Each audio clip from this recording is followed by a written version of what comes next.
නමස්කාර වේවා බුදුරුවනට සැමදා බුදු හිමි සරණ යමි. නමස්කාර වේවා ධම්රුවනට සැමදා සදහම් සරණ යමි. නමස්කාර වේවා සංඝරුවනට සැමදා මහා සංඝ සරණ යමි. නමස්කාර වේවා තුනුරුවනට සැමදා තිසරණ සරණ යමි. සාදු සාදු සාදු. ඒ අපගේ භාග්‍යවත් අරහත් සම්මා සම්බුදුරජාණන් වහන්සේගේ ශ්‍රීමත් ලලාට ධාතුන් වහන්සේද උතුම් වූ කේශ ධාතුන් වහන්සේලාද සුවඳවත් ගර්භේ දරා වැඩ සිටින සේරුවිල මංගල මහා සෑරජාණන් වහන්සේට අපගේ নমස්කාරය වේවා. සාදු සාදු සාදු. ගරුතර මහා සංඝරත්නයන් අවසරයි ශ්‍රද්ධාවන්ත පින්වතුනි, ඔබ විවිධ අවස්ථාවලදී විවිධ පුද්ගලයන් කෙරෙහි පහදිනවා. අපි ගොඩක් වෙලාවට පහදින්නේ කොහොමද? ගොඩක් වෙලාවට පහදින්නේ මූණට නේද? කෙනෙක්ගේ මූණ ලස්සන නම් අපි එයාට කැමතිද නැද්ද? කැමතිනේ. සාමාන්‍යයෙන් ගොඩාක් වෙලාවට අපි මූණට තමයි පහදින්නේ, මූණ බලලා. තවත් වෙලාවට පහදින්නේ කොහොමද? මොකක් අහලාද? සද්දෙට පහදිනවා නේද?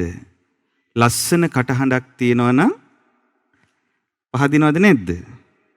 දැන් මේ උපාසකම්මලා, මේ උපාසක මහත්තුරු තරුණ කාලේ ටීවී ලොකුවට තිබ්බද? නෑනේ. එතකොට ඒ කාලේ මොකද්ද තිබ්බේ? ගුවන් විදුලියනේ. එතකොට ඒ කාලේ වයර්ලස් එක තමයි අහන්නේ නේද? එතකොට ගුවන් විදුලියේ එක එක හඬවල් අපිට ඇහෙන්නේ.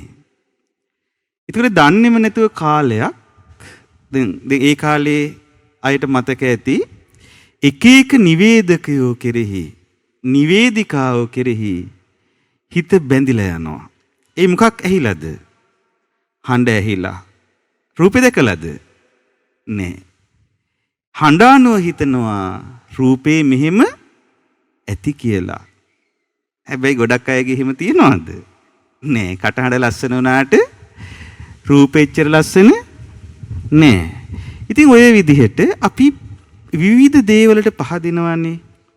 ඒ කියන්නේ පෙනුමට පහදිනවා කෙනෙක්. කෙනෙක් අඳින පළඳින විදිහට පහදිනවා. එතකොට කතා බහ කරන විදිහට පහදිනවා. ඇවතුම් පැවතුම් වලට පහදිනවා. ඒ වගේ අපි බාහිරින් පහදින අවස්ථා තියෙනවා අභ්‍යන්තරය ගැන දන්නේ නැතුව. අපි ගොඩාක් දෙනෙක්ගේ ජීවිතවල තියෙන්නේ ඒ වගේ මූණ බලලා පැහැදිලා අමාරු වැටිච්ච අවස්ථා නැද්ද? තියෙනව නේද? ඉතින් බුදුරජාණන් වහන්සේ හරි ලස්සන දේශනාවක් දේශනා කරලා තියෙනවා අංගුත්තර නිකායේ. මේ දේශනාව අයිති අංගුත්තර නිකායේ චතුක්ක නිපාතේට. මොන නිපාතේටද? චතුක්ක නිපාතේට. ඒ කියන්නේ 4 වෙනි නිපාතේට. මේ දේශනාවේ නම තමයි රූපප්පමාන සූත්‍රය. මොන සූත්‍රයේද? රූපප්පමාන. ඒ කියන්නේ රූපය මිනුම් දණ්ඩ කර ගැනීම ගැන වදාළ දෙසුම. ඒ කියන්නේ රූපේ මුල් කරගෙන ප්‍රමාණ කරනවා කෙනෙක්. මෙයා මෙහිමයි කියලා. ඉතින් මේ දේශනාව හරි ලස්සන දේශනාවක් පින්නතුනේ. බුදුරජාණන් වහන්සේ මේ දේශනාවේදී අපිට පෙන්වලා දෙනවා චත්තාරෝ මේ භික්කවේ පුග්ගලා සන්තු සංවිජ්ජමානා ලෝකස්මි. මහණෙනි මේ ලෝකේ ඔන්න මෙන්න මේ වගේ පුද්ගලයන් 4 දෙනෙක් ඉන්නවා. පුද්ගලයෝ කී දෙනෙක්ද? 4 දෙනෙක්. කතමේ චත්තාරෝ. කවුද ඒ 4 දෙනා? ඔන්න ලෝකේ ඉන්න පුද්ගලයෝ 4 දෙනා. පළවෙනි කෙනා රූපප්පමානෝ රූපප්පසන්නෝ. රූපයෙන් කෙනෙක්ව මයින කෙනා. ඔහු ප්‍රසාදයටපත් වෙන්නේ මොකක් කරගෙනද? රූපේ මිනුම් දණ්ඩ කරගෙන, රූපේ ප්‍රමාණ කරගෙන, රූපේ කෙනෙහි පැහැදුණු කෙනෙක් ඉන්නවා. දැන් එහෙම රූපෙටම අහුවෙලා අමාරු වැඩිච්ච මිනිස්සු නැද්ද ලෝකේ? ඉන්නව නේද? දැන් සමහර ගෑනු ළමයි ඉන්නවා හරි ලස්සනයි. ඒ වගේම කොච්චි වගේ. හරිම නපුරුයි. එතකොට අනේ අර අහිංසක කොල්ල කුරුට්ටෝ අර රූපෙට මොකද වෙන්නේ? රූපෙට අහු වෙනවා. රූපෙට අහු වෙලා මහා දහදුකක් විඳගෙන කොහොම හරි යාළු කරගෙන අන්තිමට ජීවිත කාලෙම බැනුම් අහහා අර කුණු බැනුම් ඉවසනවා. ඒයි රූපේ ලස්සනයිනේ. එතකොට එහෙම අමාරු වැටෙන අයත් නැද්ද? ඉන්නව නේද? දැන් ඒ වගේම තමයි ඒකේ අනිත් පැත්තත්. සමහර ගෑනු ළමයි ඉන්නවා පිරිමියාගේ රූපෙටම පහදිනවා වෙන කරුණු හිතන්නේ. දැන් රූපවත් ගුණවත් කෙනෙක් ඉන්න බැරිද? පුළුවන් නේද? රූපවත් ගුණවත් කෙනෙක් ඉන්න පුළුවන්. එතකොට නමුත් රූපයේ පමණක් මිනුම් දන්න විය යුතු නෑ. රූපයේ පමණක් මිනුම් දන්න විය යුතු නෑ. මට මතකයි අපිට සාමාන්‍ය පෙළ මං ඉගෙන ගන්න කාලේ අපිට ගණිතය උගන්වපු ගුරුවරයෙක් හිටියා අබේගාමිනී කියලා. ඉතින් ඒ මාවතගම ප්‍රදේශයේ ඉතින් එතුමාගේ උපකාරක පන්ති වලට මං ඒ දවස්වල ගියේ. ඉතින් එතකොට අර අන්තිම කාලේ අර අපි ඔටෝග්‍රාෆ් සයින් කරනවානේ. ඔය සමරු පොතක් තියෙනවනේ හැමෝටම නේද පොඩි එකක්. ඉතින් මගේ එක මං ඉතින් ඒ සර්ට දුන්නා මොනවා හරි මතක් වෙන ලියන්න කියලා. මට ඒ ඔටෝග්‍රාෆ් එකේ අනිත් ලියපු දැන් යාළුව එක එක ඒවා ලිව්වා වෙන අය එක එක ඒවා ලිව්වා. ඊපත් මගේ මතකයේ හිටේ අර ගුරුවරයා ලියපු දේ. ඒ ගුරුතුමා හරි ලස්සන දෙයක් ලිව්වා. එතුමා ලිව්වා මලකට සුවඳ තිබ්බොත් අගේ. ලස්සන මලකට සුවඳ තිබ්බොත් තමයි වටින්නේ. පුතෙකුටත් එහෙමයි කියලා. එතකොට සුවඳ කියන එකෙන් එතුමා අදහස් කරේ එතන මොකද්ද? ගුණය. ගුණය. කෙනෙක් රූපවත් වෙනවා වගේම මොනවද වෙන්න ඕනේ? ගුණවත් වෙන්න ඕනේ. ගුණවත් වෙන්නේ නැතුව රූපයක් විතරක් තිබිලා ලොකු ප්‍රයෝජනයක් නැහැ පින්නතුනේ. ඉතින් බුදුරජාණන් වහන්සේ මෙතනදී පෙන්වලා දෙනවා රූපය මිනුම් දණ්ඩ කොට රූපය කෙරෙහි පැහැදෙන කෙනෙක් ඉන්නවා. එතකොට ඒ තමයි මේ ලෝකේ ඉන්න පළවෙනි පුද්ගලයා. ඒ අය වෙන කිසි කාරණයක් ගැන සලකන්නේ මොකක් ගැන විතරද? රූපය ගැන විතරයි. ඒ තමයි පළවෙනි කෙනා. දෙවෙනි කෙනා කවුද? දෙවෙනි කෙනා තමයි ගෝසප්පමානෝ ගෝසප්පසන්නෝ. ශබ්දය ප්‍රමාණ කරගෙන ශබ්දේ මිනුම් දණ්ඩ කරගෙන ഘോഷය ශබ්දය මිනුම් දණ්ඩ කරගෙන හඬ කෙරෙහි පහදිනවා. ඒ ශබ්දය කෙරෙහි වර්ණනාව කෙරෙහි හඬ කෙරෙහි පහදිනවා. එහෙම කෙනෙක් ඉන්නවා මේ ලෝකෙ. වෙන දේවල් සලකන්නේ අරකට තමයි කැමති. කෙනෙක් ඇවිල්ලා මොකක් හරි ගුණයක් කිව්වොත් මෙයා මොකද වෙන්නේ? සමහරට අහුවෙලා යනවා. වර්ණනාවකට අහුවෙලා යනවා. එතකොට ඊළඟ තුන්වෙනි පුද්ගලයා තමයි ලූක පමානෝ ලූක පසන්නෝ රූක්ෂ චර්යාව රූක්ෂ ප්‍රතිපදාව ප්‍රමාණය කරගෙන රූක්ෂ චර්යාව කෙරෙහි පහදින අය මේ ලෝකේ ඉන්නවා. ඒ කියන්නේ අන්න අසවල් කෙනා මෙහිමයි. මෙන්න මේවත් පාවිච්චි කරන්නේ. මේවත් පාවිච්චි කරන්නේ. මේවත් පාවිච්චි කරන්නේ. මෙන්න මෙහිමයි ඉන්නේ කියලා එයාගේ අර දැඩි ප්‍රතිපත්ති ගැන රූක්ෂ ප්‍රතිපදාවන් වල යුක්ත නම් ඒවට මොකද වෙන්නේ? ඒවට පහදිනවා. ඒවට පහදිනවා. දැන් අපි හිතමු ඔන්න කෙනෙක් යම් තැනක වෙලා හිටගෙන ඉන්නවා හෙල්ලෙන්නේ නැතුව. එයා උදේ ඉඳලා හවස් වෙනකන් හිටගෙන විතරක් ඉන්නවා හෙල්ලෙන්නේ නැතුව. එතකොට අර කෙනා වෙන මොනවත් බලන්නේ නැහැ. බලන්නේ මෙයා මේ හිටගෙන ඉන්නවා හවස් වෙනකන් හෙල්ලෙන්නේ නැතුව. කෑම කන්නෙත් නැහැ මෙයා. බලන්න කොච්චර කැපවීමක්ද. දැන් මොකේද මේ පැහැදුනේ? රූක්ෂ ප්‍රතිපදාවට. හැබැයි අර ඒ කෙනාගේ අභ්‍යන්තරයත් විමසලා පහදිනවා නම් ඒක වටිනවද නැද්ද? වටිනවා. නමුත් මේ ලෝකේ රූක්ෂ ප්‍රතිපදාවට පහදින අය ඉන්නවා. ඒක තමයි හතරවෙනි පුද්ගලයන්. පස්වෙනි පුද්ගලයා තමයි ධම්මප්පමානෝ ධම්මප්පසන්නෝ.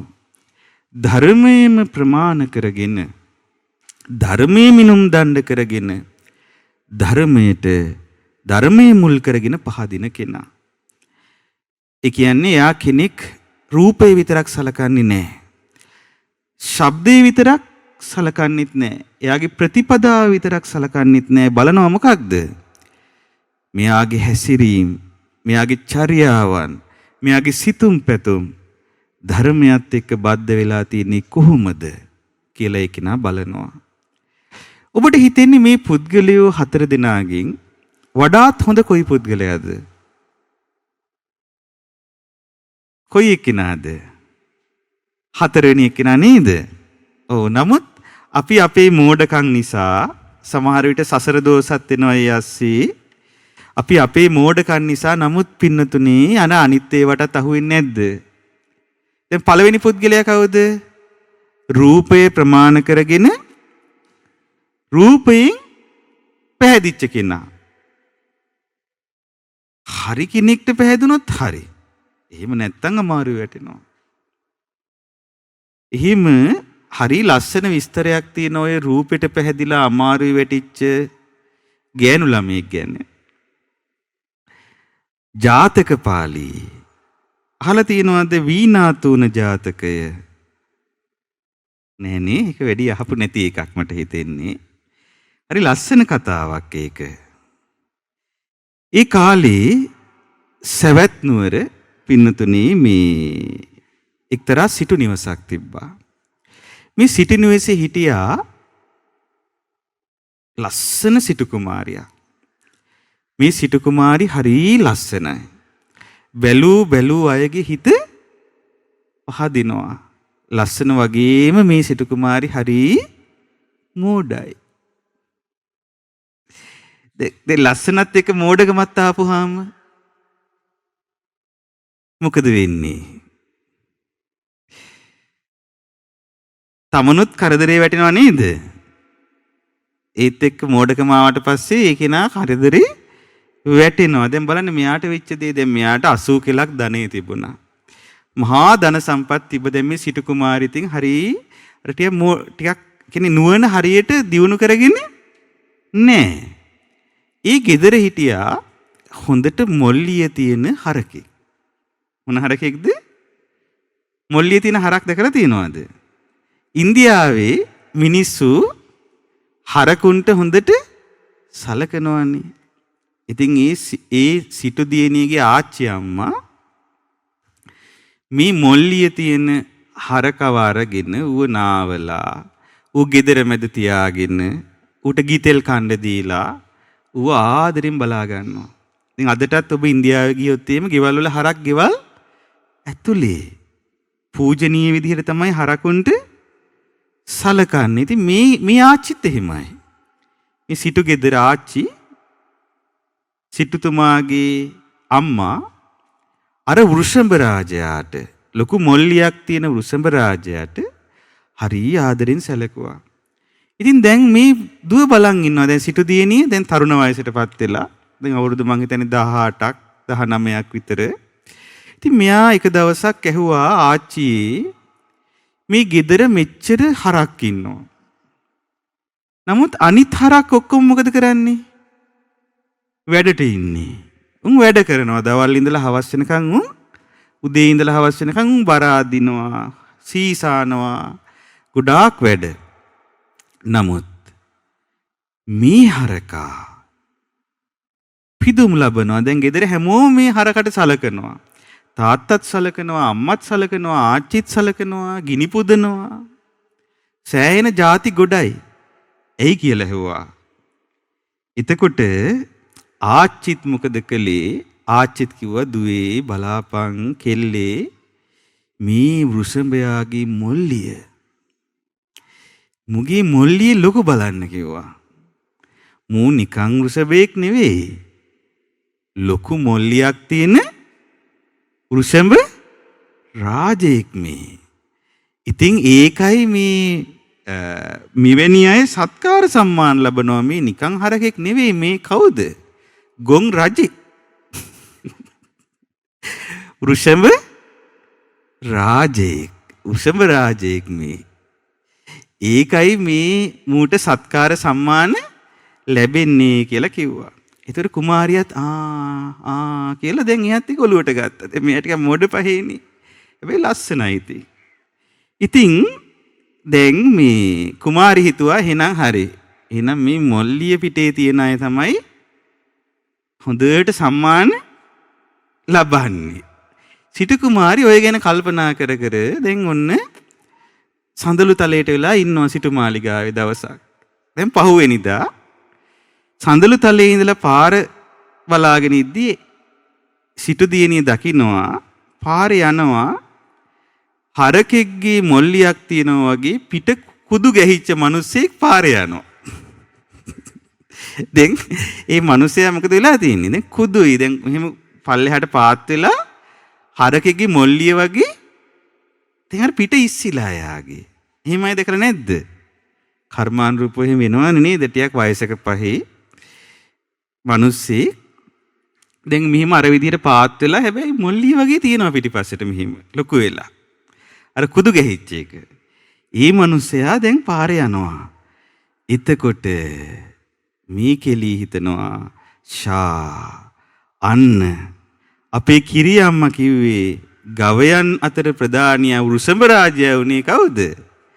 හොඳට මොල්ලිය තිබ්බ ගවයා. ඉතින් අර මිනිස්සයාත් එහෙනම් ප්‍රධාන මිනිස්සෙක් වෙන්න ඕනේ. මොකද තියෙන්නේ? මොල්ලියක් වගේ එකක් පේනවනේ. එහෙනම් මෙයා ඇත්තටම මනුස්ස වෘෂභයෙක්. පුද සත්කාරයන්ට සුදුසු කෙනෙක්. අනේ මේ වගේ උත්තමයෙකුගේ පාදචාරිකාවක් වෙන්න නැත්නම් අනේ මේ වගේ උත්තමයෙක් මට කසාද බඳින්න නැත්නම් කියලා මේ කුමාරිට හිතුණා. දැන් බලන්න මේ මහා ධනයක් තියෙන මහා ලස්සන රූපයක් තියෙන ගෑනු ළමෙක් හිතන විදිහ. ඊට පස්සේ එයා මොකද කළේ? දාසියට කිව්වා හොරෙන්ම කෙල්ලේ අර දැක්කද අර කඩපිල ළඟම හිටගෙන ඉන්න කෙනා අපේ සිටු ගෙදර වෘෂභ රාජයා වගේ හැඩ මොල්ලියක් තියෙන කෙනා දැක්කද? ඉතින් උඹ වෙන කාටවත් කියන්නේ නැතුව ගිහිල්ලා කියාපන් ලස්සනම ලස්සන සිටු දියණියක් එන්න කැමති කියලා. ඔහොම ඉන්න කියාපන් කිව්වා. ඉතින් අනේ අර කුදු මිනිස්සයාත් මොකද කළේ? හරි සතුටින් හිටියා. අනේ අර සිටු කුමාරි ගෙදර තියෙන වටින දේවල් ටිකත් පොදි බැඳගෙන. මොකද කළේ? අර කුදු මිනිස්සයාත් එක්ක ඈත පළාතකට පැනලා ගියා. බලන්න. අමාරුවේ වැටුණාද නැද්ද? මොකක් නිසාද? දැන් කොයි වගේ පුද්ගලයෙක්ද සිටු කුමාරි? රූපප්පමානෝ රූපප්පසන්නෝ. බහැදුනේ මොකටද? එහෙනම් ඔබට පේනවා නේද මේ රූපය කියන එකද රූපයට පහදිනවා කියන එකත් සාපේක්ෂද නැද්ද? සාපේක්ෂයි. දැන් අපි හිතන්නේ රූපයකට පහදින්න සුදුම වෙන්න ඕනේ කියලා. එහෙම එකක් තියනවාද? එක එක පුද්ගලයා හිතන විදිය දැන් බලන්න අර ලස්සන සිටු කුමාරි හිතුවේ පිටේ මොල්ලියක් තියෙනවා නම් එයානි ලස්සනයි කියලා. නේද? ඒ එක එක්කෙනා හිතන විදිහට තමයි ලස්සන පේන්නේ පින්නතුනේ. හිතන විදිහට දැන් කොසල් මහරජතුමාට අච්චර අන්තපුරයක් ඉනිද්දි කොසල් රජතුමා අගබිසව කරගත්තේ ආදරෙන් හිටියේ කාටද? මල්ලිකා. මල්ලිකා කළු මහත බිසවක්. නමුත් කොසල් රජතුමා කැමති වුණේ කාටද? ඉතින් බලන්නේ රූපයට එක එක්කිනා පහදින විදිහ නේද? දැන් කර්මාන් රූපවත් බලපානවා දේවල්. ඉතින් මුළු සවැත් නුවරම කතාවක් ගියා. අනේ අන්න සිටු කුමාරි පාරේ ගිය කුදෙක් එක්ක පැනලා ගියා කියලා. ධම් සභාවේ භික්ෂුන් වහන්සේලා අතරත් එහෙම කතාවක් ඇති වුණා. බුදුරජාණන් වහන්සේ වදාලා මහණෙනි ඔය සිටු කුමාරි ඔය විදිහට ඔය කුදු මිනිස්සයත් එක්ක පැනලා ගියේ මේ ජීවිතේ විතරක් නෙවෙයි. කලින් ජීවිතයකත් ඔහොම කළා එදා මම තමයි බේරගත්තේ කියලා කිව්වා. මොකද වෙලා තියෙන්නේ? කලින් ජීවිතයකත් ඔය සිටු කුමාරියක් වෙලාම ඉපදුනා. ප්‍රධාන සිටුතුමාගේ දියණිය වෙලා. එතකොට අපේ මහබෝසතාණන් වහන්සේත් ටිකක් ඈත ජනපදයක පසල් දනව්වක සිටුවරයෙක් වෙලා හිටියා. තමන්ගේ පුතාට දියණියක් විවාහ කරලා දෙන්න බලලා කතා කරගත්තේ කාවද? අර නගරේ ඉන්න සිටු කුමාරි තමයි විවාහ කරලා දෙන්න කතා කරගත්තේ. ඊට පස්සේ දැන් උන්නේ එහෙන් පසල් දනව්වේ ඉඳලා අර සිටුවරයා එන්න පටන් ගත්තා. දැන් තමන්ගේ පුතාට සිටු කුමාරිව ගෙනියන්න. ඔහොම එන අතරේ පින්නතුනේ දැන් අර සිද්ධියම වුණා. අර උසඹ කේස් එක. අර වෙච්ච එක මේ කාලේ වෙච්ච එක හේමම වෙලා අර බුද්ධ කාලේ වෙච්ච සිද්ධියම කියන්නේ ඒ ගෙදරත් අර ආච්චි අම්මා උසබේකට පුද සත්කාර කර කර ඉඳලා ඒක දැකපු ඒ සිටු කුමාරි හිතුවා එහෙනම් මේ මොල්ලියක් තියෙන කෙනෙක් තමයි මටත් හොඳ නේද?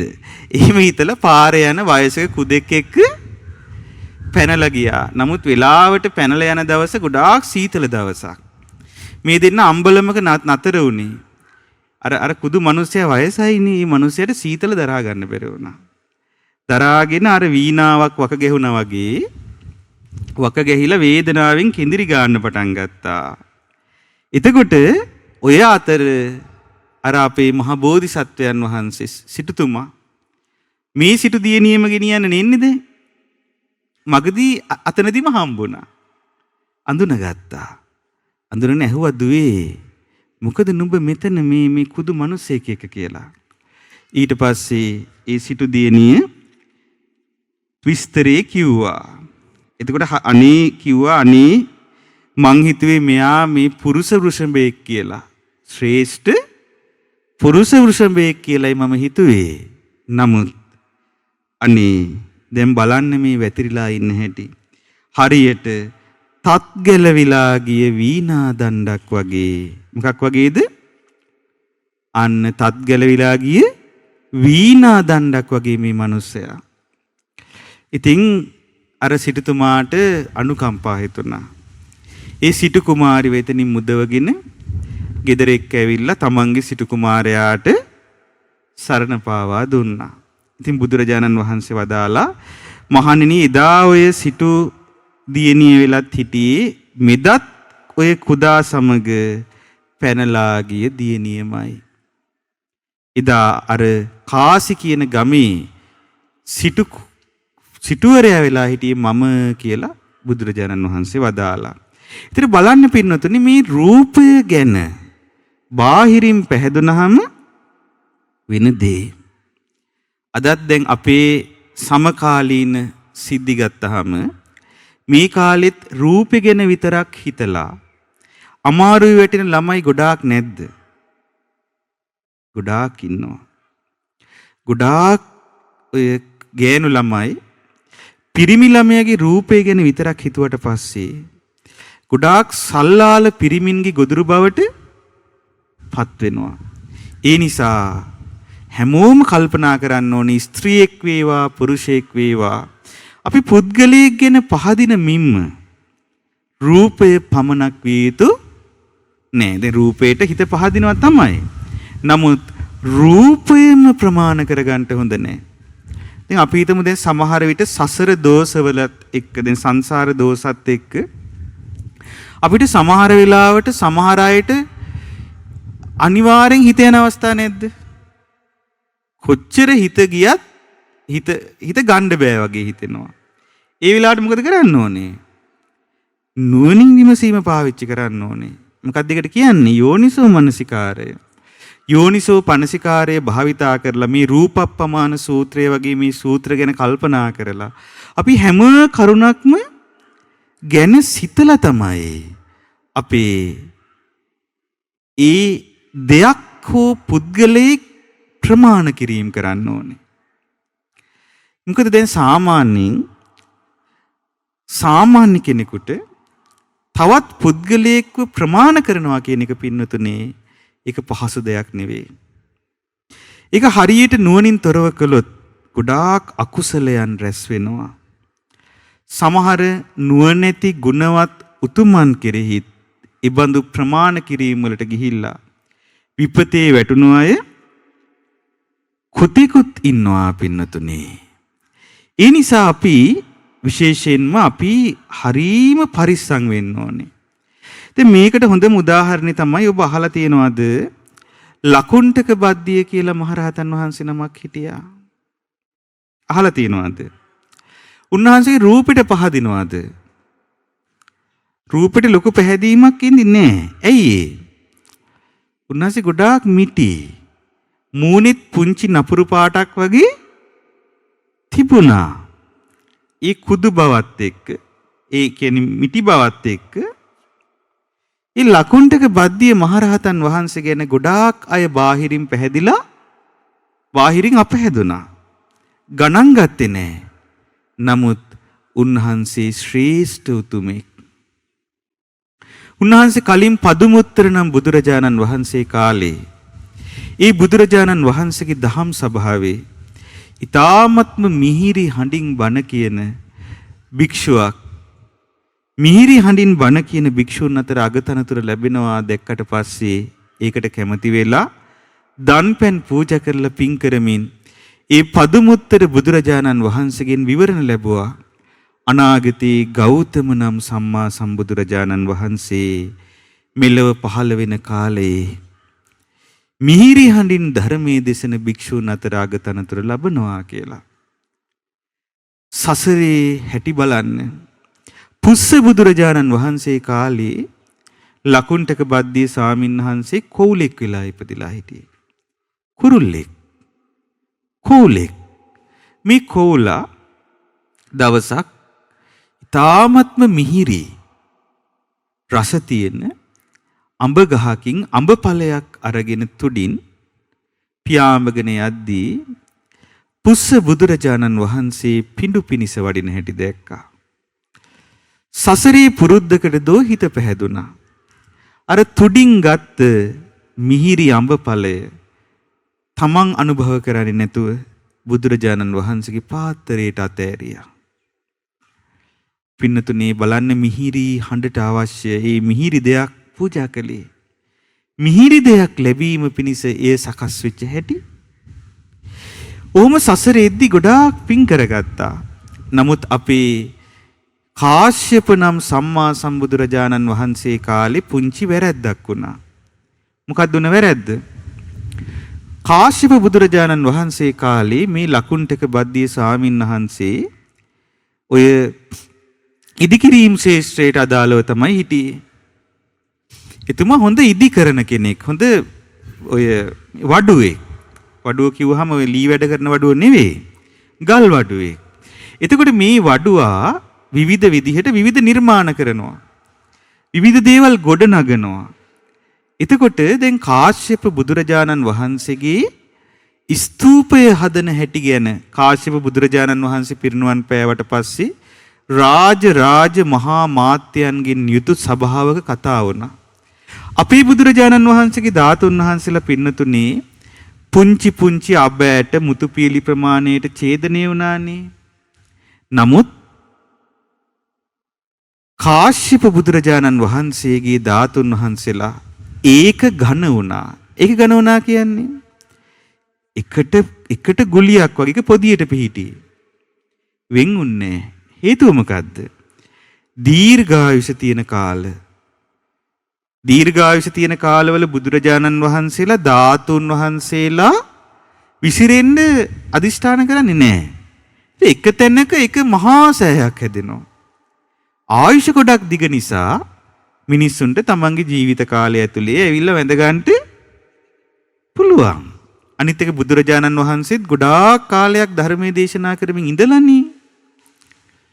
ඉතින් ඒ විදිහට එක සෑයයි හැදෙන්නේ මූලිකව ප්‍රධාන සෑයක් විදිහට. ඊට පස්සේ දැන් ඔය පාත්‍රා ධාතුන් වහන්සේ ඊට පස්සේ චීවර ධාතුන් වහන්සේ ආදී ධාතුන් වහන්සේලා තැන්පත් වෙලා තව සෑයවල් හැදෙනවා. ඉතින් ඒ කාලේ අපේ මේ සේරුවිල පින්බිමට කාශ්‍යප බුදුරජාණන් වහන්සේ වැඩම කළානේ. ඒ කාශ්‍යප බුදුරජාණන් වහන්සේ පරිභෝග කළ මේ බිමෙත් මේ වගේම සෑයක් ඒ කාලේ හැදුණා. හැබැයි ශාරීරික ධාතුන් වහන්සේලා නෙවෙයි. එතකොට පින්නතුනි මේ කාශ්‍යප නම් සම්මා සම්බුදුරජාණන් වහන්සේගේ ධාතු ස්තූපේ රත්තරණින් තමයි හදන්න තීරණය කළේ. ඒ මෙහිමයි. සුවඳ මැටියෙන් ගඩොල් කපලා රත්තරන් තලලා රත්තරන් වලින් හැදෙන තුනී තහඩු වලින් අරක ආවරණය කරනවා. මතු පිට බැඳෙන ගඩොල් බැඳේ ඒ විදිහට. හැමෝම රත්තරන් පූජා කළා. ඒ කාලේ ඒ සෑය බඳින්න. ඉතින් ওই සෑය හදන එක ගැන තිබ්බ සාකච්ඡාවේදී විවිධ අදහස් ආවා. එක කෙනෙක් කිව්වා අපි යොදුන් 7ක් උසට හදමු සෑය. තව කෙනෙක් කිව්වා අපි යොදුන් 6ක් උසට හදමු. කීක අදහස්. ඔය අතර මේ ලකුණ්ඨක බද්දිය ස්වාමීන් වහන්සේ මොකද කළේ? දැන් ඔය ඒ තිදිකිරීම් ශිල්පියෙක්නේ. කිව්ව ඔච්චර උසට හදන එක මේ වෙලාවේ අමාරුයි. අපි යොදුනක් හදමු යොදුනක් උසට. යොදුනක් ඇති කිව්වා.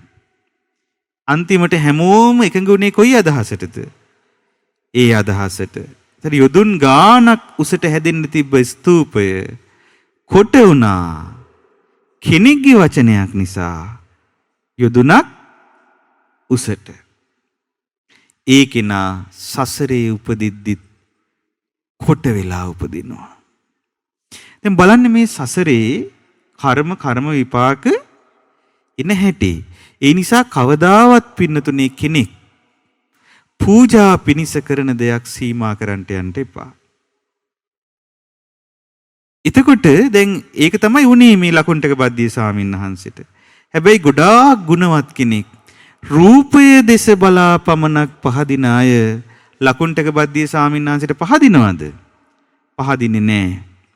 ඉතින් ඒ අය ගොඩාක් අකුසල් කරගත්ත පින්නතුනේ.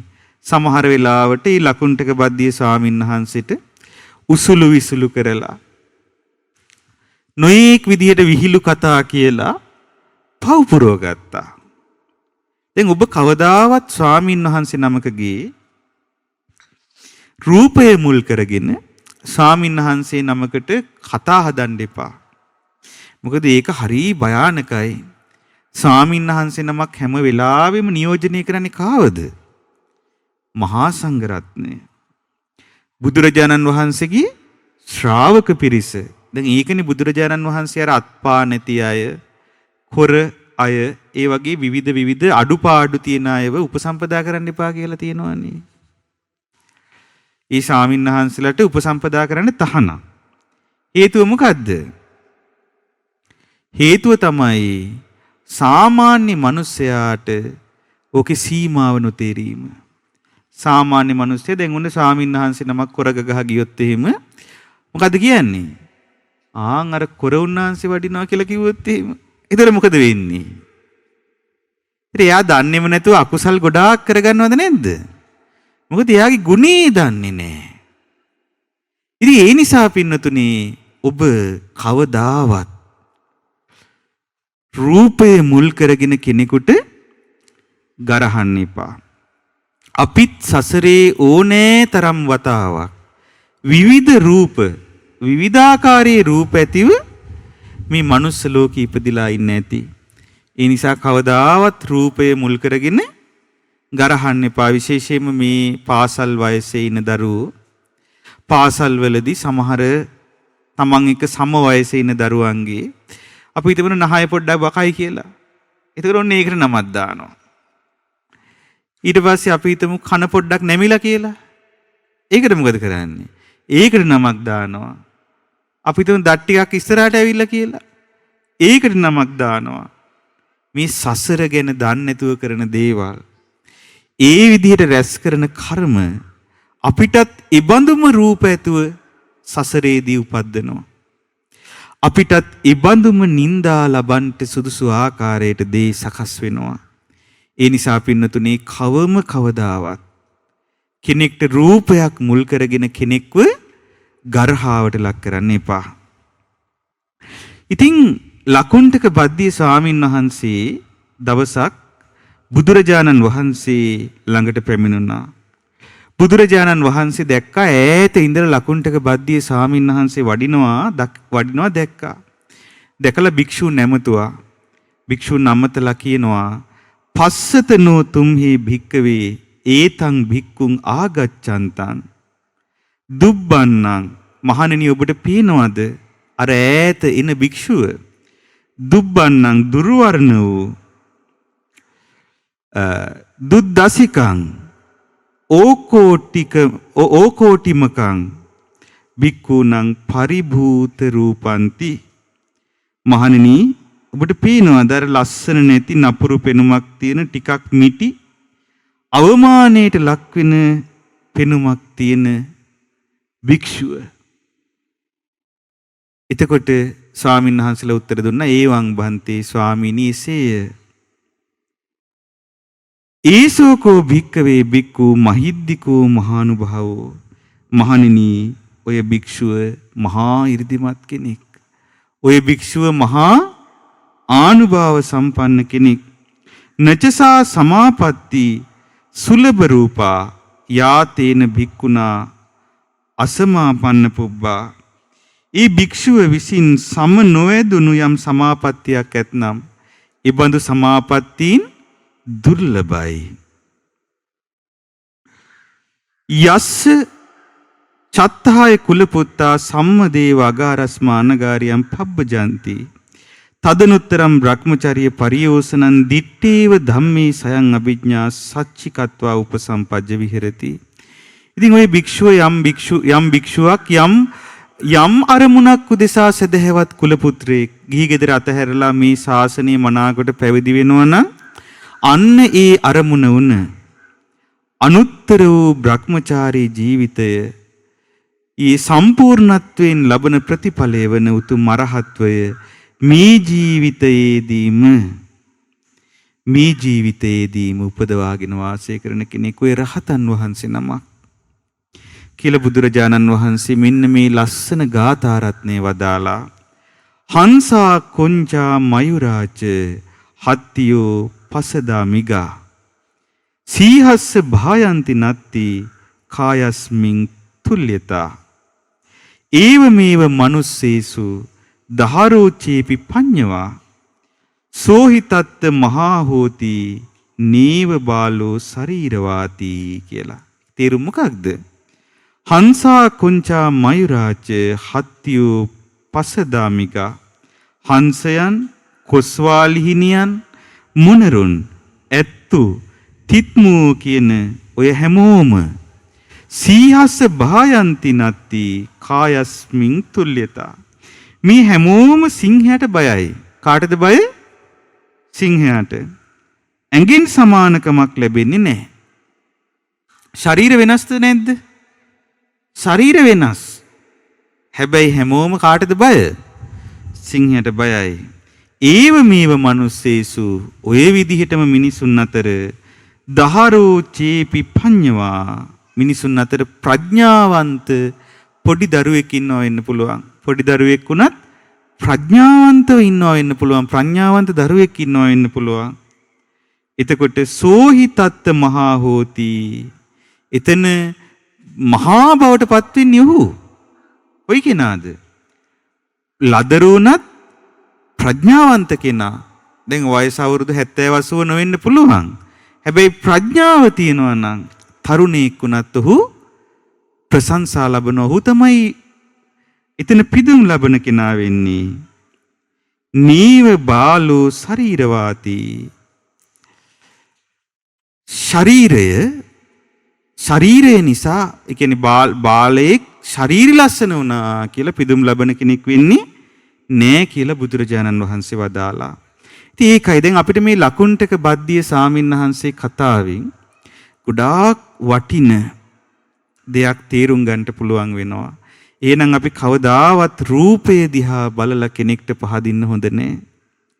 දැන් සමහර මිනිස්සු ඉන්නවා ස්වාමින්වහන්සේලාගේ පෙනුම හැසිරීම ඒවායින් විතරක් මයින්න යනවා. අභ්‍යන්තරික ගුණයන් පිළිබඳව නොසලකා. එතකොට නොදැන ඒ කරන මැනීම් මුල් කරගෙන බොහෝ අකුසල් රැස් කර ගන්නවා.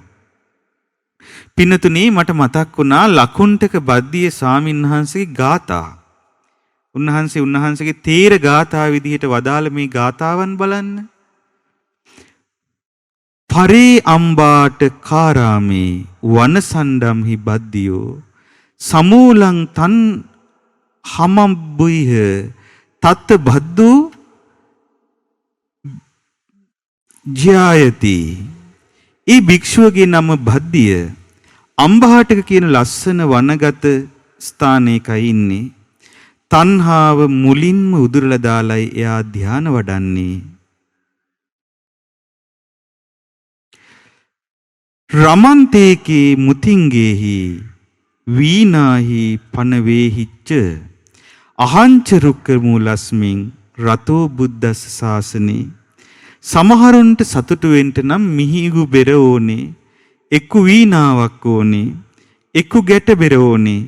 ඒත් මම මේ මුඛවත් නැතුව මේ රුක් සෙවණි වාඩි වෙලා බුදු සමිඳුන්ගේ ශාසනේ හරීම සතුටෙන් ඉන්නේ. බුද්ධෝ චේමේ වරං දජ්ජා සෝච ලබ්භේත මේ වරෝ ගන්හේහං සබ්බ ලෝකස්ස නිච්ඡං කායගතං සති. බුදු සමිදානන් මට වදාළොත් වරයක් දෙනවා කියලා. මොකක් දෙනවා කියලාද? ඔව් බුදුරජාණන් වහන්සේ කිව්වොත් මට වරයක් දෙනවා කියලා. මාත් ඒ වරය ගන්නවා. ඔබට අපි හිතමු වරයක් දෙනවා කියලා කියනවා. වරයක් කියන්නේ තේරෙනව නේද? ඒ මොකද්ද? ඔව් කැමති දෙයක් ඉල්ලන්න ඒක දෙන්නම් කියලා කියනවා. ඔබ මොනවයි ඉල්ලයිද? වරයක් දෙනවා කිව්වොත් එක එක්කෙනාට එක එක ඒවා හිතේ නේද? දැන් බලන්න ලකුණ්ඨක බද්දිය ස්වාමින්වහන්සේ ඉල්ලන වරේ මොකද්ද කියලා. උන්වහන්සේ කියනවා බුදු සමිදානන් මට වදාළොත් වරයක් දෙනවා කියලා. මාත් ඒ වරේ ගන්නවා. ගන්නවා නම් මුළු ලෝකේ සඳහාම මම ඒක ගන්නවා. ඒ තමයි හැම තිස්සෙම කළ යුතු කායානුපස්සනාව. මොකක්ද? හැම තිස්සෙම කළ යුතු මේ ජීවිතේ නම් වූ ලෝකේ අවබෝධ කරගන්න උපකාර වෙන කය පිළිබඳව සිහියෙන් ඉඳීම නම් වූ කායානුපස්සනාව කියන වරයයි මම ගන්නෙ. යේමං රූපේන පාමින්සු යේච ഘോഷේන අන්වගු චන්දරාග වසූපේතා නමං ජානන්ති තේ ජනා. මේක නම් හරි ලස්සන ගාතාවක්. මොකද්ද කියන්නේ? කියනවා පින්නතුනි යේමං රූපේන පාමින්සු. සමහර උදවිය මගේ රූපෙ දිහා බලලා මට උච්චම් කරනවා. රූපෙන් මම පල්ලෙහාට දානවා. රූපෙ දිහා බලලා මට ඔච්චම් කරනවා. හැබැයි ඊච ഘോഷේන අන්වගු ඒ වුණාට සමහරු මගේ කටහඬේ මිහිරට වසඟ වෙලා යනවා.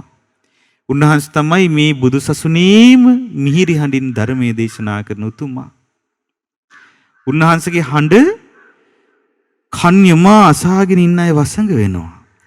ඊතරම් මිහිරි, ඊතරම් සුන්දර, ඊතරම් සිත නිවන, ඊතරම් කර්ණ රසායන වූ හඬක් ලකුණ්ඨක බද්දිය නම් මහරහතන් වහන්සේට තිබුණා. ඉතින් උන්වහන්සේ කියනවා මගේ රූපේ දැකලා සමහරු මාව පල්ලෙහාට දානවා ඔච්චම් කරලා. නමුත් සමහරු මගේ කටහඬට පහදිනවා. චන්දරාග වසූපීතා.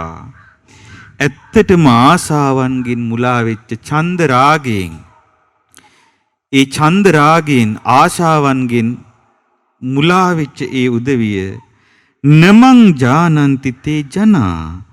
ඒ මුලා වෙච්ච ඒ ජනතාව, ඒ දෙගොල්ලම මම කවුද කියලා දන්නේ නැහැ. මගේ ඇත්ත ස්වභාවය කටහඬෙන්වත් රූපෙන්වත් මයින්න බෑ. උන්වහන්සේ දේශනා කරනවා අජ්ජත්තංචන ජානාති බහිද්ධාචන පස්සති.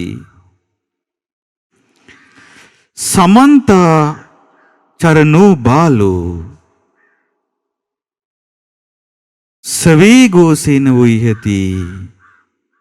මොකද මේ පින්නතුනේ මෙන්න මේ තේර ගාථා මං කියන්න කල්පනා කළේ මෙන්න මේ දැන් කියපු ගාථාව ඔය විදිහටම පින්නතුනේ තියෙනවා මේ අද කියලා දෙන සූත්‍රය. මොකද සූත්‍රේ?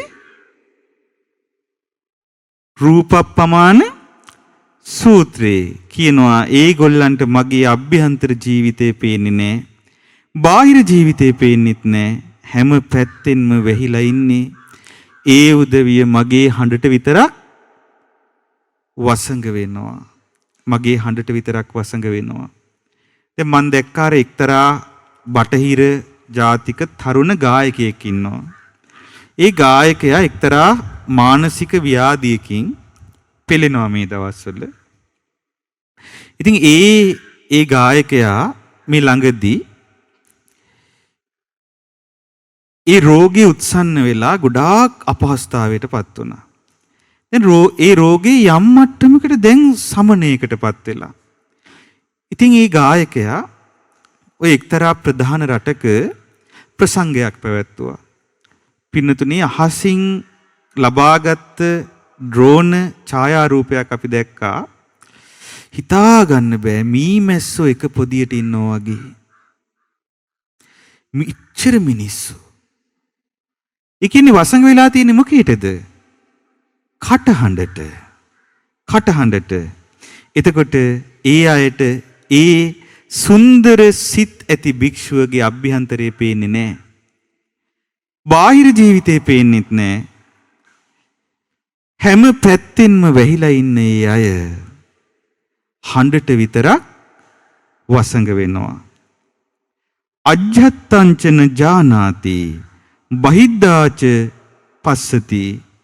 බහිද්ධා ඵල දස්සාවි සෝපි ගෝසේන වොයිහති. අභ්‍යන්තරයේ ජීවිතය ගැන දන්නේ නැතිනම් බාහිර ඵලය විතරයි නම් දකින්නේ. එයාට තියෙන්නේ බාහිර ඵලය විතරක් පේන වශයෙන් පේන හඬට වසඟ වෙලා ඇදිලා යන එක විතරයි. අජ්ජත්තංච පජානාති බහිද්ධාච විපස්සති. අනාවරණ දස්සාවි නසෝ ഘോഷේන උයිහතිති. එහෙත් අභ්‍යන්තර ජීවිතය ගැන දන්නවනම් බාහිර ජීවිතය ගැන දන්නවනම් කිසිම දෙයකින් වැහිලා නැතුව අනාවරණ දස්සාවි නොයසුන සිතින් ලොව දකින්නවනම් නසෝ ഘോഷේන උයිහති. ඒකේනා හඬට වසඟ වෙලා ඇදිලා යන්නේ නැහැ කියලා ලකුණ්ඨක බද්දිය මහරහතන් වහන්සේ වදාලා. ඉත්තං සුධං ආයස්මා ලකුණ්ඨක බද්දියෝ තීරෝ ගාතායෝ අභාසිතත්තහති. මේ ලකුණ්ඨක බද්දිය නම් රහත් තෙරුන් වහන්සේ වදාළ ගාතාවන්. ඉතින් පින්නතුනේ බලන්න එහෙනම් අපි මේ ලෝකේ විවිධ විදිහට පහදිද්දී කිසිම අවස්ථාවකදී බාහිර දෙයට පමණක් පහදින්න හොඳ නෑ නේද? නැත්තම් අපිට ගොඩාක් අකුසල් සිද්ධ වෙන්න පුළුවන්. ওই පැරණි බණ කතාවක තියෙනවා එක්තරා උපාසක මහත්තයෙක් හිටියා. ඒ උපාසක මහත්තයාට ඕනේ වුණා දානයක් පූජා කරගන්නට. මොකක් පූජා කරගන්නටද? දානයක් පූජා කරගන්නට. ඉතින් උපාසක මහත්තයා මොකද කරේ? ඔන්න ගෙදර කොහොම හරි අමාරුවෙන් දාන ටිකක් හදලා භික්ෂුවක් වඩම්මගෙන ඉන්න ඕනේ කියලා විහාරෙට ගියා. විහාරෙට ගිහිල්ලා මේ කතා කරද්දී එතන හිටියේ රහතන් වහන්සේ නමක්. ඉතින් රහතන් වහන්සේට දානෙට ආරාධනා කළා. ඒ උත්තමයන් වහන්සේට සිත් දකින්න පුළුවන්. ඒ උත්තමයන් වහන්සේ පරසිත දකින්නවා. ඉතින් මේ උත්තමයන් වහන්සේ දැක්ක මේ උපාසක මහත්මයාගේ තියෙන ප්‍රසන්න සිත. ආරාධනාව නිශ්ශබ්දව බාරගත්තා. මේ උපාසකතුමත් එක්ක රහතන් වහන්සේ දැන් ඔන්න දානෙට වඩිනවා. දැන් මේ රහතන් වහන්සේට අර උපාසකතුමාගේ බාහිර ස්වරූපේ පේනවා වගේම පේනවා මොකක්ද? අභ්‍යන්තරයත් පේනවා. එතකොට මේ ස්වාමින් වහන්සේ දැක්කා මේ උපාසකයාගේ හිත ඉක්මනට ගැටෙන හිතක්. මේ උපාසකයා බාහිරින් පේන දෙයට පැහැදිලා ගොඩාක් ජීවිතයේ අකුසල් රැස් කරගන්න ඉඩ තියෙනවා. ඒ නිසා මේ උපාසකට සිහිය උපද්දලා දෙන්න ඕනේ කියලා මේ ස්වාමීන් වහන්සේ හිතුවා. ඒකට අවස්ථාවක් ලැබෙන තුරු ඉදිරිය බලාගෙන වැඩියා. එතකොට පාරේ ඉදිරියේ තිබ්බ පින්නතුනේ සාමාන්‍ය ප්‍රමාණි වතුර වලක්. මඩ වලක් වගේ එකක් තිබුණා. හැබැයි සාමාන්‍ය ප්‍රමාණි. එතකොට මේ ස්වාමීන් වහන්සේ මොකද කළේ? ඒක උඩින් පැන්නා. ලොකු එක්කුත් නෙවෙයි. පොඩි පිම්මා. පොඩ්ඩක් කකුල තියලා එහා පැත්තට පැන්නා. මොකද පොඩි වතුර වලක්. එතකොට අර උපාසකයාගේ හිත කඩා වැටුණා. උපාසකයා හිතුවා මේ වතුර වලිනුත් පැන්නා. එහෙනම් මොකද නැත්තේ? සංවරයක් නෑ මුන්නාන්සෙට. හිතන්නේ කවුරු ගැනද? රහතන් වහන්සේ නමක් ගැන. බලන්න පින්නතුනේ බාහිරින් දැකලා ප්‍රමාණ කරන්නට ගියාම වෙන දේ හිත අපහදව ගත්තා. එතකොට මේ හිතුවා හාපු මේ භික්ෂුව නම් හරි අසංවර කෙනෙක්. මේ වතුර වලින් සංවරව අඩියක් බහැලා යන්න තිබ්බනේ. නමුත් කිසි වගක් නැතුව පැන්නා. මේ දැන් ඉතින් ආරාධනා කරපු නිසා දාන ටික දෙනවා. හැබැයි පිරිකර නම් දෙන්නේ නැහැ. දැන් ඔන්න පිරිකර ටික ඉවරයි. දැන් මොනවද විතරද දෙන්නේ? දානෙ විතරයි. දැන් ස්වාමීන් වහන්සේ දැන් ඔක දැක්ක. දැන් හිතුවා දැන් හොඳයි දැන් මට හොඳ පොටක් මේක. පහදලා දෙන්න. ටික දුරක් යද්දි ලොකු වතුර වලක් තිබ්බා. දැන් එහෙනම් ওই වතුර වලින් නුත් පයින් එපෙයි දැන් නේ පොඩිකින් පැන්නේ කී. අනේ මේ ස්වාමීන් වහන්සේ අර වතුර වල මේ මැද්දටම අඩිය තියලා ඒකෙන් එළියට නේ කියන්නේ අර කලින් එකට වඩා පොඩි එකක්. තේරෙනවද? එතකොට ඒ පොඩි එකනොත් මැද්දට අඩිය තියලම ඒ ගොඩට ගියා. දැන් ඒකෙන් පහසුවෙන් පයින්න තිබ්බද නැද්ද? පහසුවෙන් පයින්න තිබ්බ. දැන් ඉස්සෙල්ලා එක ඊට වඩා ලොකුයි. දැන් ලොකු එකකින් පැන්නා. හැබැයි මේ පොඩි එකකින් අර මඩ ගොඩ මැද්දට අඩිය තියලම එහා පැත්තට ගියා. එතකොට දැන් උපාසකට දැන් හරි පුදුමයි. ඉතින් අර ලොකු වතුර වලින් පැන්නා. හරිනම් ඒකේ අඩිය තියලා යන්න තිබ්බේ. පොඩි එකේ මැද්දටම අඩිය තියලා එහා පැත්තට ගියා. ඇහුවා සාමීනියයි ඔබ වහන්සේ මෙහිම කටයුතු කළේ. අර ලොකු වතුර වලින් පැනලා මේ පොඩි වතුර වලට බහැපු එකේ තේරුම මොකද්ද කියලා ඇහුවා. එතකොට උන්වහන්සේ කියනවා මොකද්ද? රහතන් වහන්සේ කියනවා උපාසක ඒ වතුර වලින් පැනලා මට පිරිකර ටික නැති වුණා. මේකෙන් පැන්නොත් මට දානෙත් නැති වෙයි කියලා උන්වහන්සේ මද හිනාවක් පාලා සාන්ත සිතින් වැඩම කළා. එතකොට තමයි උපාසකයා දැනගත්තේ යන්නේ නම් ලේසි කෙනෙක් එක්ක නෙවෙයි. මේ හිත බලන්න පුළුවන් උතුමෙක්. දැන් බලන්න අභ්‍යන්තර ජීවිතයක් දකින්න නැතුව බාහිර දේ දැකලා මොකද වෙන්නේ? අපහදිනවා. ඒ නිසා කවදාවත් මේ සූත්‍රයේ විස්තර කරලා තියෙන විදිහට රූපප්පමානෝ රූපප්පසන්නෝ රූපේ ප්‍රමාණ කරගෙන රූපේටම පැහැදුණු කෙනෙක් වෙන්න එපා පින්නතුනි. ඉතින් ඔය වගේම තව සිද්ධියක් වුණා. එක උතුම් රහතන් වහන්සේ නමක් ළඟ පොඩි නමක් පැවිදි වෙලා හිටියා. ඉතින් පැවිදි වූ පොඩි නම දැන් ආචාර්යයන් වහන්සේත් එක්කමයි ඉන්නේ. ධර්මයක් ඉගෙන ගන්නේ. ඉතින් දැන් ගොඩාක් කල අවුරුදු ගාණක් ඉන්නවා. දවසක් ගමනක් වැඩම කරද්දී පිටිපස්සෙන් වැඩම කරද්දී මේ පොඩි නම කල්පනා කරනවා රහතන් වහන්සේ නමක් කොහොමද මං අඳුනගන්නේ බාහිරින්?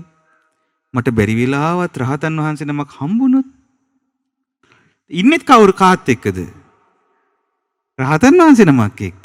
මට රහතන් වහන්සේ නමක් හම්බුනොත් කවදා හරි මං කොහොමද අඳුනගන්නේ කියලා මේ පොඩි නම කල්පනා කර කර යනවා. හිතලා අර තමන්ගේ ආචාර්යයන් වහන්සේගෙන් ඇහුවා ස්වාමීනි රහතන් වහන්සේ නමක් දැක්කොත් කොහොමද බාහිරින් අඳුනාගන්නේ කියලා. එතකොට උන්වහන්සේ ලස්සන උත්තරයක් දුන්නා. මොකද වදාලේ? කින පොඩි නම රහතන් වහන්සේ නමකගේ පිටිපස්සෙන් ගමන් කරමින් හිටියත් බාහිරින් නම් රහතන් වහන්සේ නමක් කියලා අඳුනගන්න පුළුවන්කමක් නෑ කිව්වා. ඒ වෙදි පිටිපස්සෙන් යමින් හිටියේ කවුද? අර පොඩි නමනේ. රහතන් වහන්සේ නමගේ පිටිපස්සෙන් ආවත් මේ නම් රහතන් වහන්සේ නමක් කියලා බාහිරින් අඳුනගන්න බෑ කිව්වා. ඒතර බලන්න පින්නතුනේ එහෙනම් අපි දැන් මේ පොඩි නම නුවණ තිබ්බනම් තේරෙන්න ඕන නේද?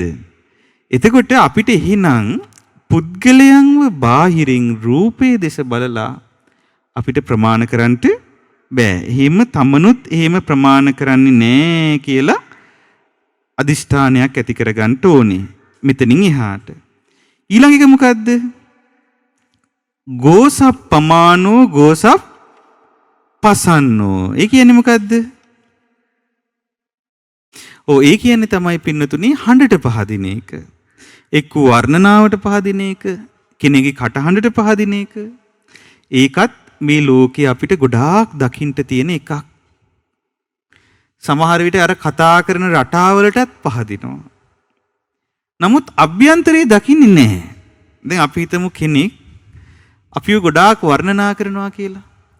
සාමාන්‍යයෙන් අපි මෝඩ වැඩි නම් ඒක තේරුම් ගන්න හොඳ දෙයක් තමයි වර්ණනාවට පැහැදීම. තමන්ව කවුරු හරි වර්ණනා කරනවා නම් ඒ වර්ණනාවටම නම් පැහැදින්නේ. ඒතර එයාට අවවාදයක් ලැබුණොත් කවදා හරි මොකද වෙන්නේ?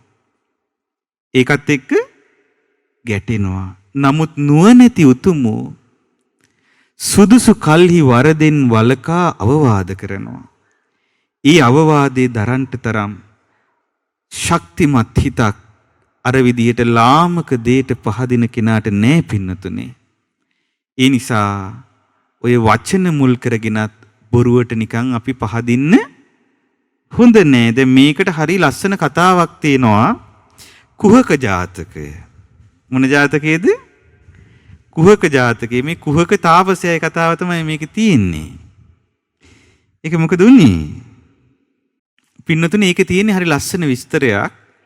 අතීතේ හිටියා බරණැස් නුවර බ්‍රහ්මදත්ත කියලා රජ කෙනෙක් රාජ්‍ය කරන කාලේ එක්තරා ගමක් ඇසුරු කරගෙන කපටි ජටිල තාපසේ ජටා බැඳගෙන ඉන්න කපටි පුදුම කපටි තාපසේක්. හැබැයි වචන නම් හරි මිහිරි.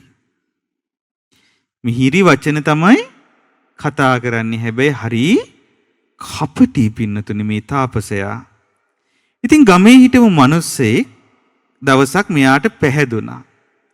පැහැදිලා හිතුවා මම මේ ජටිල තාපසයා අනේ අපේ ආර්යයන් වහන්සේ මේ අපේ උත්තමයන් වහන්සේ මේ මගේ තාපසින්නාන්සිට මම පන්සලක් හදලා දෙන්න ඕනේ කියලා ඔන්න වනගත ප්‍රදේශයක පන්සලක් හදලා දුන්නා. දැන් පන්සල කියන්නේ පන්නශාලා පොල්ලත් ඔය අතු ආදීන් කුටියක් හදලා දුන්න ශාලාවක් හදලා දුන්න වාසය කරන්නට. ඉතින් පින්නතන දැන් මේ තාපසයාත් ජටිල තාපසයාත් අර උපස්ථාන ලැබමින් ඒකේ තමයි ඉන්නේ. එතකොට මේ අර මිනිස්සයා ගෙදරින් ගෙනලා දෙන දානමාන තමයි වළඳින්නේ. බොහෝම සිල්වත් තවුසෙක් විදිහට තමයි පෙනී හිටියේ. ඒ කාලේ මේ ප්‍රදේශයේ ඔය හොරුන්ගේ උවදුරක් ඇති වෙලා තිබුණා. හිටපු ගමන් හොරුන් ඇවිල්ලා මං පහරනවා.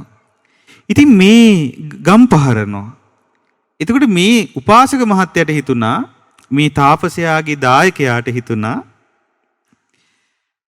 මම ජීවිත කාලෙම මහන්සි වෙලා හම්බ කරපු රන් කහවණු 100ක් තියෙනවා. කීයක් තියෙනවද? ඒක ලොකු ගාණක්. මේ රන් කහවණු 100 මම ආරක්ෂා කරගන්න ඕනේ. කොහොමද මම මේ රන් කහවණු 100 ආරක්ෂා කරගන්නේ? මතක් වුණා ක්‍රමයක්. රන් කහවණු 100ම භාජනයක දමාගෙන ඇවිල්ලා කටවහලා භාජනයක දමාගෙන ආවේ කොහෙටද? අර තාපසාරාමයට. ඒ තාපසාරාමයට ඇවිල්ලා ඒ ප්‍රදේශයේ බිම වැළලුවා. පොළව හාරලා වැළලුවා.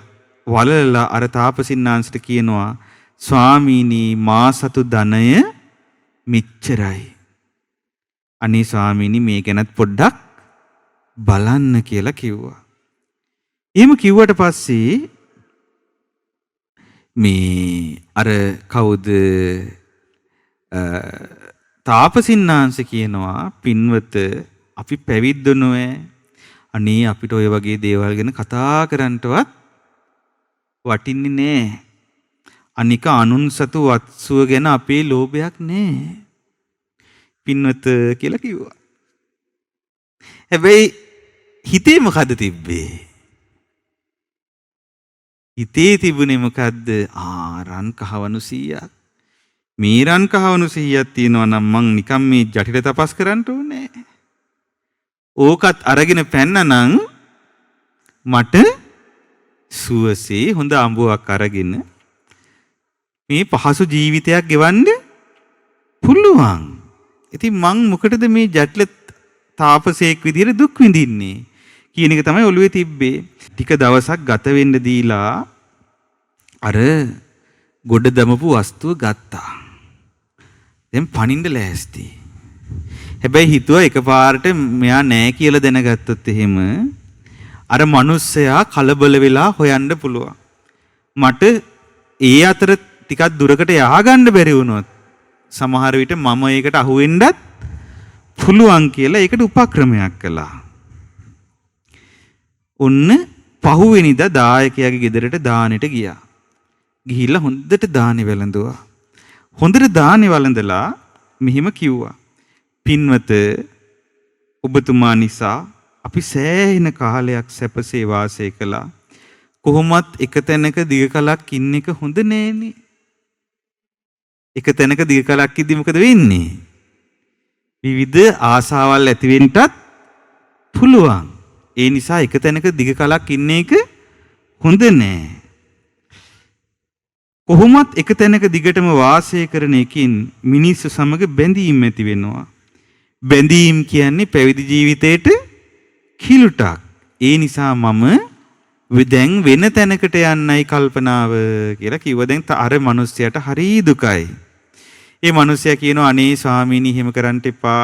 අපි ගැන අනුකම්පාවෙන් ඉන්න කිව්වට ඔහු ඒකට කැමති වුණේ නැහැ. එතකොට අර මිනිස්සයා කිව්වා අනේ ස්වාමීනි එහෙනම් අපේ පින මදි ඇති කියලා. ඉතින් එයා දුකෙන් හිටියා. දැන් මේ තාපසයා මොකද කළේ? දැන් ඔන්න තාපසයාගේ පිටිපස්සෙන් අර මිනිස්සයා ගම කෙළවර දක්වාම ගියා. දැන් තාපසයා මොකද කළේ? දැන් තාපසයාත් පිටත් වුණා යන්න. දැන් සල්ලිපොදිය කොහෙද? හංගගෙන තියෙනවා ඒක. අර ඔලගුවේ දාගෙන හංගගෙන. දැන් අර මිනිස්සයා දන්නවද? මිනිස්සයා හිතන්නේ අනේ අපේ උත්තමයන් වහන්සේ අරගෙන බලන්නේවත් නැහැ කියලානේ. එතකොට මොකද වුනේ? මේ ඔය අතර ඔන්න දැන් මේ තාපසයා ටික දුරක් ගිහිල්ලා ආයිත් හැරිලා තාපසයාගේ ගෙදරට ආවා. කාගේ ගෙදරටද ආවේ? තාපසයාගේ ගෙදරට. ඇයි පොඩ්ඩක් හරි සැක හිතුනොත් ඒ සැකෙත් නැති කරන්න ඕනේ කියලා. තාපසයා ගෙදරට ආවට පස්සේ අර මිනිස්සයා අහනවා අනේ ස්වාමීනි ඔබ වහන්සේ ඇයි ආපහු වැඩි? කියනවා අනේ පින්වත ඔබේ නිවසට ගොඩ වෙද්දී වහලේ තිබ්බ පිදුරු ගහක් මගේ ජටාවේ පැටලිලා නෝයි. ඒක දෙන්න මේ. තමන්ට නොදුන් තනකොළ ගහක් තරම්වත් දෙයක් පැවිද්දන්ට ගන්ට නාකයි. ඒ නිසා මේ පිදුරු ගහ ගෙනල්ලා දෙන්න තමයි ආවේ කිව්වා. ඒකල්ල පිදුරු ගහක් දීලා ගියා. එතකොට අනේ අර මිනිස්සයා දැන් වචනෙටනේ පැහැදිලා ඉන්නේ. අන්න ගෝසප්පමානෝ ගෝසප්පසන්නෝ. වචනෙට පැහැදිලා ඉන්නේ. ඒ මිනිස්සයා හිතුවා අනේ මොනතරම් උත්තමයෙක්ද. මේ පිදුරු ගහත් ගෙනල්ලා දුන්නානේ. ඒ උත්තමයන් වහන්සේට පිදුරු ගහ විසි කරලා යන්න තිබ්බනේ. අපේ ගෙදරින් ආව පිදුරු ගහක් කියලා ඒකත් ගෙනල්ලා දෙන්න ආවනේ දැන්. ඉතින් මේ මොනතරම් සීලවන්ත උතුමෙක්ද අපේ පන්සලේ වැඩ ඉඳලා තියෙන්නේ. මේ සුළු දෙයට පවා කුකුස් කරනවා නෑ කියලා පැහැදිලා වන්දනා කරලා ආපහු පිටත් කරේ. දැන් අර මිනිස්සයා හිතුවේ හරි. නැන්ද වැඩේ හරි මෙයා පැහැදුනා දැම්ම ගිහිල්ලා වලහාරන්නේ නැති වෙයි කියලා හංගපු තැන. ඔය අතර අපේ මහ බෝධිසත්වයන් වහන්සේ වෙලින්දෙක් වෙලා හිටියේ. ඈත ගමකට වෙළඳ බඩු වගේක් ගන්න එන අතරේ මේ ගෙදර නැවතුනේ. ඉතින් ඔන්න මහ බෝධිසත්වයන් වහන්සේටත් අර තාපසයා පිදුරු ගහ දෙන්න ආපු කතාව ආන්න ලැබුණා. දැන් මහ බෝසතාණන් වහන්සේට මොලේනේ. දැන් ඔබට උනත් එහෙම ඕනවට වඩා දෙයක් කරද්දි තේරෙන්නේ නැද්ද මේ නම් වෙන පොටකට තමයි එන්නේ කියලා සාමාන්‍යයෙන් හිතනවා නේද?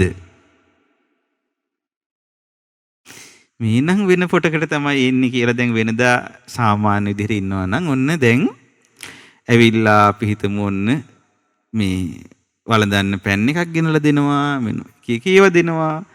ඒකට මට නම් තේරෙනවා දැන් නම් මේ උන්නාන්සේ මේ මොනවා හරි කෙන කියන්න තමයි මේ එන්නේ කියලා. ඒ වගේ දැන් එහෙම වෙනවනේ සමහරලාට නේ. දැන් ඕ ඇක්ටිං කියන්නේ. කියන්නේ සමහර දෙයක් ගැන ඕනවට වඩා දෙයක් කරන්න ගියොත් එහෙම එතකොට තේරෙනවා මෙතන මොකක් හරි දෙයක් තියෙනවා වෙන්නත් බැරි නෑ. සමහරට ඉතින් සද්ධායම කරනවා වෙන්නත් පුළුවන්. ඉතින් එතකොට කොහොම නමුත් මේ මහබෝසතාණන් වහන්සේට ගොඩාක් නුවණ තියෙන නිසා මහබෝසතාණන් වහන්සේට සැක හිතුණා. මහබෝසතාණන් වහන්සේ අර දායකයාගෙන් ඇහුවා මිත්‍රය ඔය පිටත් වෙලා ගිය තාපසයා ළඟ ඔබ වටිනා මොන හරි තියලා තිබ්බද? විස්තරේ කිව්වා. රන්කහවණු 100 වැළලුවා කියලා. අනේ එහෙනම් හනික දැන් යන් කියලා ගිහිල්ලා බැලුවා. බලද්දි ඒක නෑ ඒක අරගෙන. අන්තිමට දෙන්නාම ගිහිල්ලා අර හොර තාපසයාව අල්ලලා බලද්දි ඔලඟුවේ ඇතුලේ කහවණු 100. ඉතින් මේ තාපසයට ගරහා කළා එම්බා කූට ජටිලය ආයමත් තොප මෙවැනි තක්කඩිකමක් නම් කරන්න එපා කියලා අවවාද කරලා මේකේ තියෙන විදිහට මේ හොඳටම තරවටු කරලා පිටත් කරලා ඇරියා. ඉතින් පින්නතුනි එදා ඒ නුවණැති පුරුෂයා වෙලා හිටියේ කවුද? අපේ මහා බෝසතාණන් වහන්සේ. එතකොට එහෙනම් අපි කවදාවත් බාහිර වචනයකට කෙනෙක් කතා කරන වචන වලට පහදින්න ඕනේද? වචන වලට කවදාවත් පහදින්න එපා පින්නතුනි. වචන වලට විතරක් තවත් කරුණු සලකලා බලන්න. යහපත් වචන තියෙන මිහිරි වචන තියෙන ගුණවත් අය ඉන්න පුළුවන්ද බැරිද? ඉන්න පුළුවන්. ඒ වගේම යහපත් වචන තියෙන කපටි නමුත් යහපත් වචන තියෙන අයින්ටත් පුළුවන්. දැන් ඔබට හොඳ ලස්සන කතාවක් තියෙනවා ජීවිතේට දෙයක් තේරුම් ගන්න ප්‍රේතවත්වයේ. ගූඨකාදක ප්‍රේතවත්ව දන්නවද? අසූචි කන පෙරේතී කතාව අහලා නැද්ද? එක පන්සලක් තිබ්බා. ওই පන්සලේ දැන් එක එක විදිහේ දායකයෝ ඉන්නවද නැද්ද පන්සල් වල? ඔන්න සමහර කට්ටියක් ඉන්නවා මොනවටද ඉන්නේ?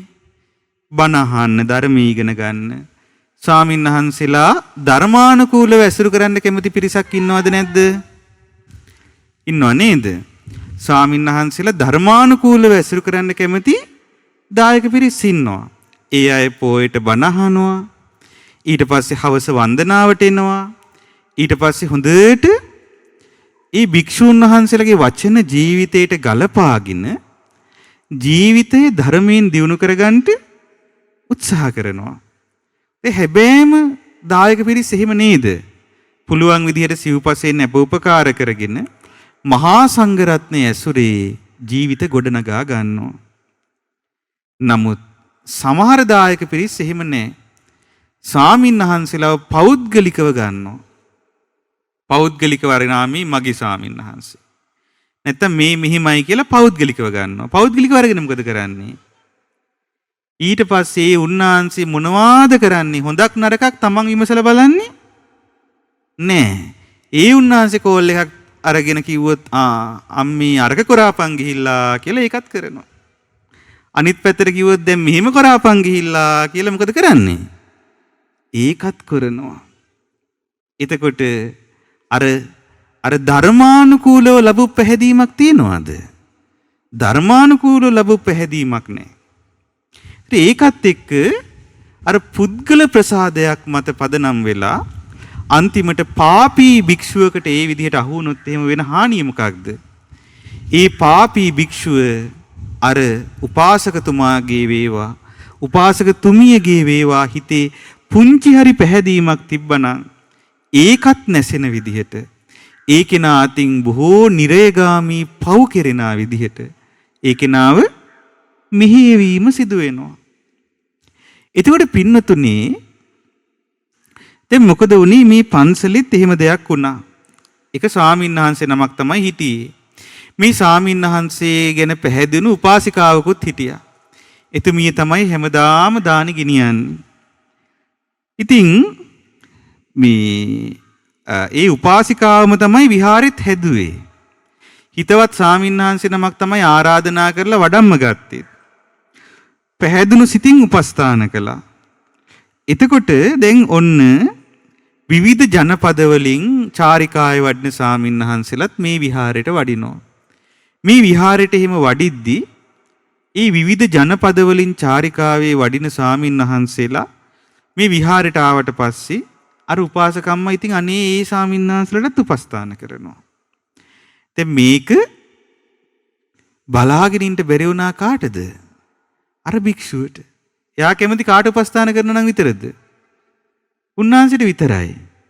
එතකොට උන්වහන්සේ මොකද කියන්නේ? අර උපාසකම්මත් එක්ක කතා කරන අතරේ අර භික්ෂූන් ගැන හිත බිඳෙන විදිහේ දේවල් කියනවා. උපාසකම්මේ ඔය විදිහට හිටියට මෙන්න මෙහිමයි කියලා අර භික්ෂුව එක එක ඒවා කියනවා. අර උපාසකම්මා ඒවා ගිලිනවා. ඒතර අන්තිමට මේ උපාසකතුමිය ලවා ගොඩාක් පව් කෙරෙව්වා. පව් කෙරෙවේ කොහොමද? අර විහාරස්ථානෙට වැඩපු ස්වාමින් වහන්සේලාට විවිධ විදියට හිංසා කෙරෙව්වා. එතනින් යන්න හිතෙන විදියට කටයුතු කෙරෙව්වා. ඊට පස්සේ ආක්‍රෝෂ පරිභව කෙරෙව්වා. එතකොට ඒ විදිහට ආක්‍රෝෂ පරිභව ආදිය කරමින් මේ ඒ විදිහටම ආක්‍රෝෂ පරිභව ආදිය කරමින් පින්නතුනේ බොහෝ අකුසල් කරගත්තා. දැන් ওই විදිහේ අය කොයි පැත්තෙත් ඉන්නවද නැද්ද? ඉන්නව නේද? ඔය කොයි පන්සල් බැලුවත් එහෙමයි ඉන්නවා. ඒකට තමන් තේරුම් ගන්න ඕනේ තමන් වැටෙන්නේ කොයි ගොඩටද බලන්න. මේ උපාසකම්මට වෙච්ච දේ අන්තිමට පන්සලත් හදලා කාලයත් එක්ක මේ අය මරණයටපත් වුණා. මරණයටපත් වුණාම අර භික්ෂුව ගොඩාක් පව් කරගත්තානේ.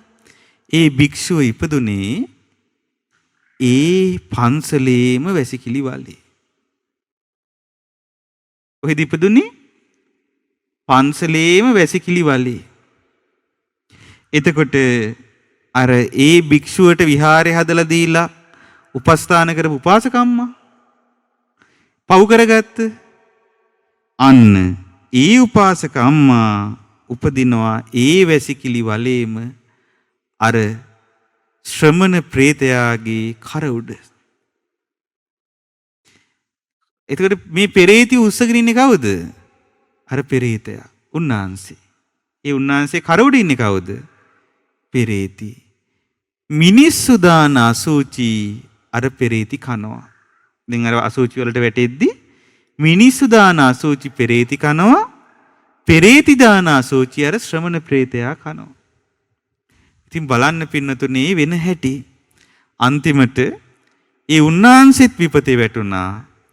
අර පිනක් රැස් කරගෙන සසරින් එතර වෙන්න හිතන් හිටපු උපාසිකාවත් කරදරේ වැටුණා. ඉතින් මේ ගූඨ කාදක ප්‍රේතියගේ ඒ කතාව. ඉතින් ඒ නිසා කවදාවත් දැන් ඉතුමියගෙන් එකපාරක් මේ කවුද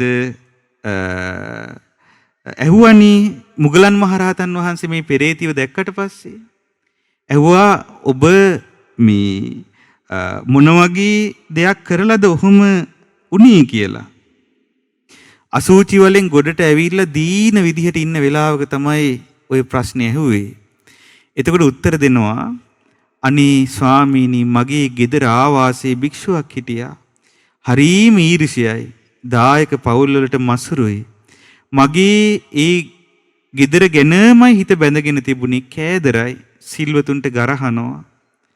මම ඇහුවේ ඒ භික්ෂුවගේ වචන. උන්වහන්සේගේ වචන තමයි අපේ හාමුදුරුවනි කියලා මම ඇහුවේ.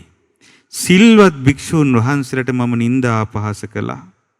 අන්න ඒ කර්මයේ විපාකයෙන් තමයි එතන එහෙන් චුත වෙලා පෙරේත ලෝකයට ආවේ කියලා.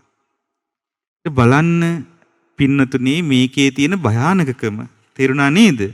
ඒ නිසා කවදාවත් ඔය වචන වලට විතරක් නම් පහදින්න එපා.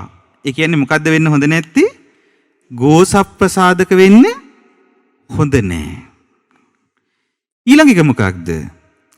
ලූකප්පමානෝ ලූකප්පසන්නෝ. රූක්ෂ ප්‍රතිපදාවට පහදිනවා. දැන් සමහර ඔය තපස් කරන අය ඉන්නවා, සමහර ස්වාමීන් වහන්සේලා ඉන්නවා. රූක්ෂ ප්‍රතිපදාව තියෙනවා, සමහර ගිහියත් ඉන්නවා. මේ රූක්ෂ ප්‍රතිපදාවට පහදින පිරිසක් ඉන්නවා මේ ලෝකේ. දැන් අපි හිතමු කෙනෙක් ඔන්න සෙරෙප් දැන් බුදුරජාණන් වහන්සේ පාවහන් දැමීම පරියන්ත ප්‍රදේශ වලට අනුදැනව දාරලා තියෙනවද නැද්ද? අනුදැනව දාරලා තියෙනවා. ඉතින් ස්වාමීන් වහන්සේ නමකට කැමති නම් දැම්ම හැකි, කැමති නම් නොදා හිටිය හැකි. අපි හිතමු යම් කෙනෙක් යම් භික්ෂුවක් හිතනවා නම් මම සෙරෙප්පු දාන්නේ නැති මොකක් නිසාද? අන් අයව පහද ගන්න කියලා. එතන තියෙන්නේ මොකක්ද? පිරිහීම. කෙනෙක් හිතුවොත් මං පිණ්ඩපාතේ වඩිනවා. පිණ්ඩපාතේ වඩින්නේ අනිත් අයව මොනව කරගන්නද? පහදව ගන්න කියලා. එතන තියෙන්නේ මොකක්ද? පිරිහීම. මම මගේ සිව්පස පහසුව පිණිස පිණ්ඩපාතේ වඩිනවා කියලා හිතුවොත් එතන තියෙන්නේ ගුණයක්. නමුත් තවත් කෙනෙක්ව පහදව ගන්න අදහසින් කළොත් ඒක හොඳ නෑ. එතකොට මේ බඳු රූක්ෂ ප්‍රතිපදාවලටත් ඇතැම් ගිහි අය පහදිනවා පින්නතුනේ. එතකොට නමුත් බුදුරජාණන් වහන්සේ පෙන්වා දෙනවා එකපාරට එහෙම ප්‍රතිපදාවක් දෙස බලා පවා පහදින්න යන්න එපා. ධර්මයට පහදින්න, ධර්මයෙන් බලන්න. එතකොට බලන්න කිව්වා පින්නතුනේ ධම්මප්පමානෝ ධම්මප්පසන්නෝ. ධර්මයෙන්ම ප්‍රමාණ කරගෙන ධර්මයෙන්ම පැහැදින කෙනෙක් බවට පත් වෙන්න කියලා කිව්වා. දැන් ඔය ඒ කාලේ පින්නතුනේ හිටියා එක්තරා බ්‍රාහ්මණෙක්. මේ බ්‍රාහ්මණයට හිටියා දියණිවරු 4 දෙනෙක්. මේ දුවල 4 දෙනා බන්දලා දෙන්න කෙනෙක් බැලුවා. බන්දලා දෙන්න කෙනෙක් බලද්දී මේ බ්‍රාහ්මණයට හම්බුණා පුද්ගලයෝ 4 දෙනෙක්. එක්කෙනෙක් ගොඩාක් ලස්සනයි. ගොඩාක් කඩවසම් පුරුෂයෙක් හිටියා එතන. ඊට පස්සේ තව කෙනෙක් හිටියා කඩවසම් නෑ. හැබැයි මහලු කෙනෙක් වයෝවෘද්ධයි. වයසින් වැඩි අවුරුදු 50ක් 60ක් වෙනවා. කඩවසම් නෑ. වයස කෙනෙක්. තවත් කෙනෙක් හිටියා කුලවත්. හොඳ ඉහළ කුලේ. තවත් කෙනෙක් හිටියා සිල්වත්. ඔය 4 දෙනාගෙන් කාටද මගේ දුවව දෙන්නේ කියලා මේ බ්‍රාහ්මණයට හිතාගන්න බැරි වුණා. එතකොට දිසාපාමුක් ආචාර්යින් වහන්සේ ළඟට ගිහිල්ලා ඇහුවා, අනේ ආචාර්යින් වහන්සේ මට උපදෙසක් දෙන්න. මගේ ලස්සන දූලා දෙන්න 4 ගොල්ලක් ඉන්නවා. එක්කෙනෙක් රූපවත්, කඩවසම් පුරුෂයෝ. අනිත් පුරුෂයා වයෝවෘද්ධයි, අත්දැකීම් තියෙනවා. අනිත් එක්කෙනා කුලවත්, ඉහළ කුලේ වංශේ කබල් ගන්නට පුළුවන් කෙනෙක්. අනිත් එක්කෙනා සිල්වත් කෙනෙක්. මං කාටද මගේ දුවලව දෙන්න ඕනේ කියලා ඇහුවා. ඒ වෙලාවේ අර දිසාපාමුක් ආචාර්යින් වහන්සේ කල්පනා කරනවා, රූප සම්පත් තියන අය රූපෙන් මත් වෙලා දුස්සීල වෙන අවස්ථා ඕනෑ තරම් තියෙනවා. රූපේ නිසා රූපවත් අයට පහසුවෙන් මිනිස්සුන්ව පොළඹ ගන්න පුළුවන්. ඉතින් ඒක නම් පින්නතුනේ ඇත්තටම අද මහා සාපයක් වෙලා තියෙනවා මේ සමාජ මාධ්‍ය කියන එක.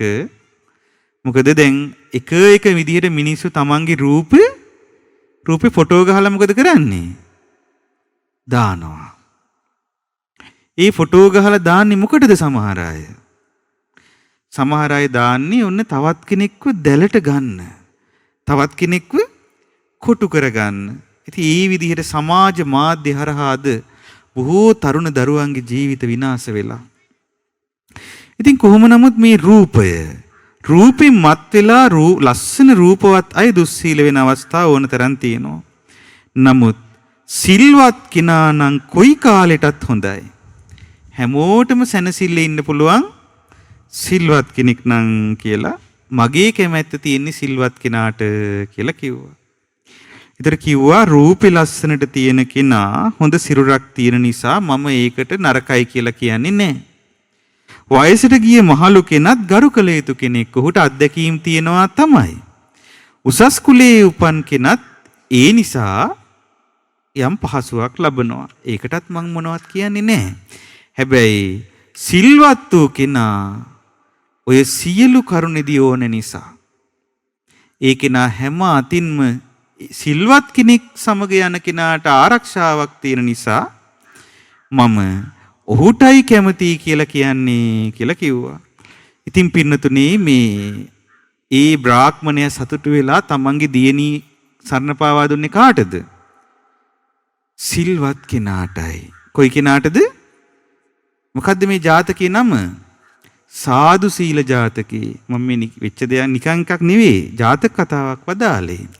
එදා ඒ දිසාපාමුක් ආචාර්යින් වහන්සේ වෙලා හිටියේ කවුද? අපගේ මහා බෝසතාණන් වහන්සේ. ඉතින් පින්නතුනේ ඔය විදිහට අපි මේ පැහැදීම ගැන දැනගත යුතු කරුණු ගණනාවක් තියෙනවා. ඔය අතර මෙතනත් බහුතරයේ කාන්තා පාර්ශවය නිසා මට හිතුණා මේ නාසිතබ්බ සූත්‍රෙත් කිව්වේ නැත්තම් අඩුවක් කියලා. නාසිතබ්බ සූත්‍රය මොකක්ද? නැසිය යුතු ස්ත්‍රිය ගැන වදාළ දෙසුම. මොන ස්ත්‍රියද? ඉතින් බුදුරජාණන් වහන්සේ දේශනා කරනවා, මහණෙනි ස්ත්‍රියට බල 5ක් තියෙනවා. බල කීයක් තියෙනවද? 5ක්. මොනවද ස්ත්‍රියට තියෙන බලය? ඔබට හිතෙන්නේ මොකද්ද? කටේ බලේ. එහෙමද? කටේ බලේ, ඉලපතේ බලේ. ඒවද? මිනිස්සයා බින්න බහැලා නම් දීපල බලේ එහෙමද? නෑ. ඒවා නෙවෙයි. තේරුණාද? බුදුරජාණන් වහන්සේ දේශනා කරනවා, මහණෙනි මේ ස්ත්‍රියට බල 5ක් තියෙනවා. පළවෙනි බලයට කියන්නේ රූප බලය. මොන බලයේද? රූප බලය. ලස්සනයි නම් ඒක ස්ත්‍රියට බලයක්. ලස්සන රූපයක් තියෙනවා නම් ඒක ස්ත්‍රියකට තියෙන බලයක්. භෝග සම්පත් බලය. ඒ කියන්නේ වස්තුව තිබීම. ධන දාන්නේ වස්තුව තිබීම, අතමිට සරු වීම ස්ත්‍රියකට තියෙන බලයක්. ඊළඟ එක නෑදෑ බලය. මොන බලයේද? හොඳ ලොකු නෑදෑයෝ ඉන්නවා නම් ඒකත් ස්ත්‍රියකට තියෙන බලයක්. ඊළඟ එක පුත්‍ර බලය. ඒ කියන්නේ ගොඩාක් දරුවෝ ඉන්නවා නම්, පුතාලා ඉන්නවා නම්, පුතාලා ඉන්න අම්මාලා ඉන්නේ හරි ආරක්ෂිතවනේ. ඉතින් Tamanට හොඳ දරුවෝ ඉන්නවා නම්, පුත්‍ර බලය තියෙනවා නම් ඒක ස්ත්‍රියකට තියෙන බලයක්. පස්වෙනි බලය මොකක්ද? සීල බලය. සීලය ස්ත්‍රියකට තියෙන බලයක්. බලපහම මොනවද? රූප බලය, භෝග බලය, නේදෑ බලය, පුත්‍ර බලය සහ සීල බලය.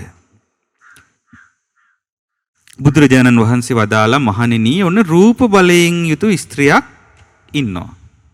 හරි ලස්සනයි. හැබැයි යාට සීල බලයක් නැත්තම් මොකද වෙන්නේ? සිල්වත් නැත්තම් වෙන වෙන මිනිස්සුත් එක්ක වරද බැඳෙනවා නම් පවුලක් ගන්න පුළුවන්ද? බෑ. එතකොට එයා දන්නේම නැතුව ඒ ස්ත්‍රිය නසා දැමීම සිදු වෙනවා. ඒ කියන්නේ එයාට ඒ ගෙදර ඉන්න බැරි වෙනවා දුස්සීල නම්. රූපෙ තිබ්බට වැඩක් නැහැ දුස්සීල නම්.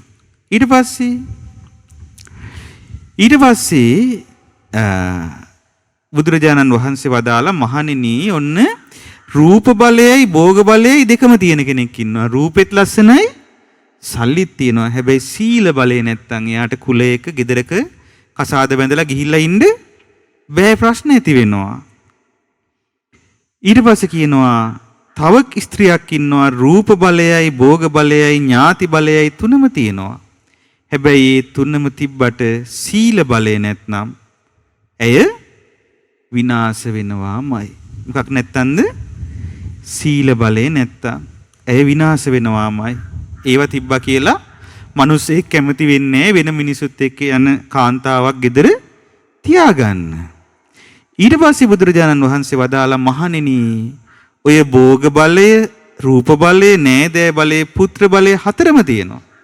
හැබැයි සීල බලය නැත්තම් ඒ භික්ෂුව ඒත් වෙනසෙනවා. එහෙනම් ඔය බල පහෙන් කලින් තිබ්බ බල හතරම තිබ්බත් වැඩක් නැහැ. මොකක් නැත්තන්ද? සීල බලය නැත්තම්. එහෙනම් වඩාත්ම වටින්නේ මොකද්ද? මොන බලයද? සීල බලය. ඉතින් බුදුරජාණන් වහන්සේ වදාලා ඇයට රූප බලය නැති වුණත්, ඇයට භෝග බලය නැති වුණත්, ඇයට නේදේ බලය නැති වුණත්, ඇයට පුත්‍ර බලය නැති වුණත් ඇය සිල්වත් නම් ඉබඳු ස්ත්‍රීන්ට යම් කුලයක පහසුවෙන් වාසය කරන්නට පුළුවන් කියලා. එහෙනම් ස්ත්‍රියක් සතු බලවලින් වටිනාම බලය මොකක්ද? සීල බලය. ඒ නිසා මමත් සිල්වත් කෙනෙක් වෙනවා කියන අදහස ඇති කරගන්න. ඊට පස්සේ පින්නතුනේ තියෙනවා සූත්‍රයක් හේතු සූත්‍රය කියලා. මොකද නම් මේ සූත්‍රය? හේතු සූත්‍රය. ඒකෙත් බුදුරජාණන් වහන්සේ පෙන්වලා දෙනවා මේ බල පහ ගැන.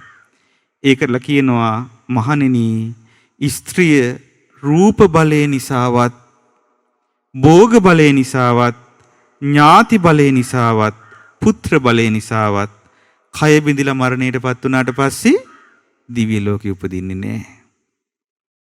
හැබැයි මහණෙනි ස්ත්‍රිය ඔය බල මොනවා නැති වුණත් සීල බලය තියනවා නම් සීල බලය මුල් කරගෙන සුගති සංඛ්‍යාත වූ දෙව්ලොව උපදිනවා කියලා. පැහැදිලි නේද? ඉතින් එහෙනම් මං හිතන්නේ අපි ධර්මයටයි පහදින්න ඕනේ. ධර්මයටයි ගරු කරන්න ඕනේ. එතකොට ධම්මප්පමානෝ ධම්මප්පසන්නෝ ධර්මයෙන්මයි දෙයක් ප්‍රමාණ කරන්න ඕනේ.